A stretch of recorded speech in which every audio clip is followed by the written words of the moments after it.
हिंदीचं letter writing आहे। लेटरचा विषय आहे अपने मामाजी को जन्मदिन के उपहार के लिए धन्यवाद पत्र लिखिए। म्हणजे तुमच्या मामाने तुमच्यासाठी एक गिफ्ट पाठवलेलं आहे तुमच्या बर्थडेला आणि त्याच्यासाठी तुम्हाला मामाला थँक्यू बोलायचं आहे, म्हणून मामाला लेटर लिहायचं आहे। सो पहिला येणार आहे ॲड्रेस, फ्लॅट नंबर 10, सेक्टर येणार आहे, नंतर जो काय आहे तो, त्याच्यानंतर आपण ज्या सिटीमध्ये राहतो त्या सिटीचं नाव येणार आहे, त्याच्यानंतर कधी तुम्ही पत्र लिहिताय, सो 8 ऑगस्ट 2024। त्याच्यानंतर आदरणीय मामाजी का, कारण मामा आपल्यापेक्षा मोठे आहेत म्हणून त्यांना आपण आदरणीय मामाजी असे म्हणणार आहोत। आणि नंतर सादर प्रणाम म्हणजे त्यांना आपण नमस्कार करणार आहोत। त्याच्यानंतर आपल्याला लेटर लिहायला सुरुवात करायची आहे। आशा करता हूँ कि आप सकुशल होंगे, मी आशा करते की म्हणजे तुम्ही खूप बरे असाल। कल ही आपका भेजा हुआ पार्सल या कुरियर मिला, म्हणजे कालच मला तुम्ही जे पाठवलेलं कुरियर होतं किंवा पार्सल होतं ते भेटलं। जैसे ही उसे खोला तो सुंदर हाथ की घड़ी देखकर मैं उछल पड़ी, म्हणजे जसं मी बघितलं का खोलून तर त्याच्यामध्ये एक सुंदर असं घड्याळ होतं आणि ते बघून मी आनंदाने उड्या मारायला लागले।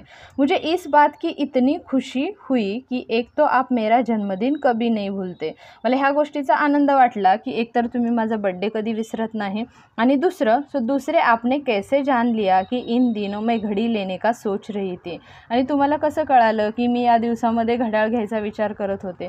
परीक्षा नजदीक आ रही है, आणि परीक्षा जवळच यायला लागलेत, नजदीक म्हणजेच काय जवळ येत आहेत। और परीक्षा भवन में यदि हाथ में घड़ी होती है तो समय का पता चलता है, आणि जर परीक्षेच्या वेळेस हातामध्ये घड्याळ असेल तर आपल्याला टाईम माहिती होतो की आपला पेपर अजून किती पेंडिंग आहे, सो आपल्याकडे किती वेळ आहे, त्यानुसार आपण टाईमनुसार आपला पेपर ॲडजस्ट करू शकतो। आपके द्वारा भेजी हुई घड़ी अत्यंत सुंदर है, आणि तुम्ही जी घड्याळ पाठवलेलं आहे ते खूप सुंदर आहे।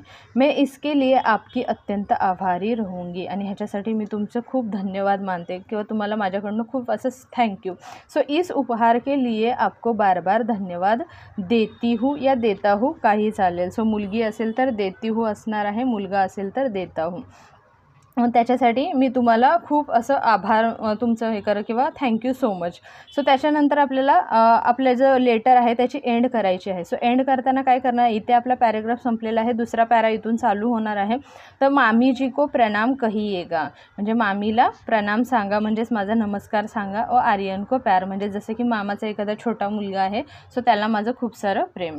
त्याच्यानंतर हे कोणी लिहिलेलं आहे, सो त्यांची भतीजी आहे, आपकी भतीजी, आणि भतीजी म्हणजे जे कोणी लिहिणार आहे तिचं नाव लिहायचं आहे अनुजा। सो कसा वाटला व्हिडिओ कमेंट करून नक्की सांगा। थँक्यू।